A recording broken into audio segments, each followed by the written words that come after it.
Bacteria dominate the world around us. In fact, some researchers estimate that there are more bacteria in our oceans than there are stars in our known universe. Despite their abundance, we often don't think about bacteria in our everyday lives. That is, unless you're a bacteria-obsessed PhD student, such as myself. And the reason that I'm so fascinated by bacteria is because of the potential impact that their motion has on us in our everyday lives. When studying the motion of living systems, biophysics is the best field of study. What is biophysics? Well, we know what biology is. It's the study of life and its processes. When we think of biology, we think of cells, viruses, plants, and animals. Physics, on the other hand, is that one subject that we all dreaded in high school. It's the study of the fundamental laws of nature, of matter, and of energy. Physics involves things like a block sliding down a ramp, magnets, or if you want to get really complicated, atoms and quantum mechanics.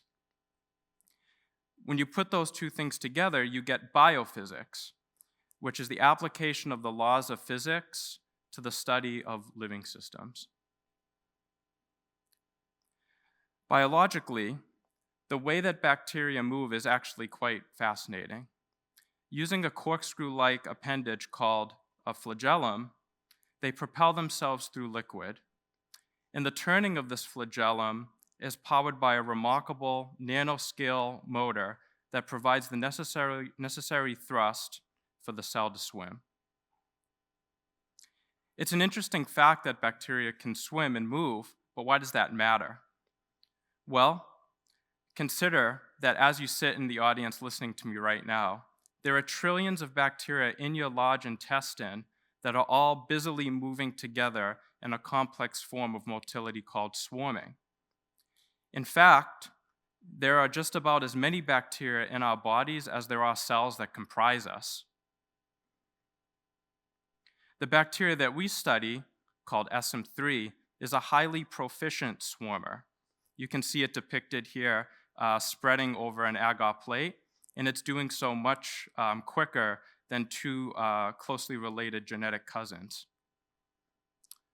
What's even more interesting than SM3's ability to swarm is the fact that our collaborators at the Albert Einstein Medical College found that mice suffering from inflammatory bowel disease, when they were treated with SM3, they fared much better than mice that weren't treated with SM3. So there's a direct link between swarming motility, the way that bacteria move, and health outcomes. And so what we're doing in our lab is we're using optical microscopy to image SM3 as it moves, and using advanced two-dimensional and three-dimensional tracking algorithms, we're learning more and more about the physical mechanisms which drive bacterial swimming. One finding that we have found so far is that swarming bacteria turn less on average than their non-swarming counterparts. Why is this important? Well, when bacteria are all moving together in a busy swarm, it's easier for them to align with one another if they're turning less. By understanding bacterial motility through a lens of biophysics, we can better inform our understanding of how they impact us in our everyday lives. Thank you.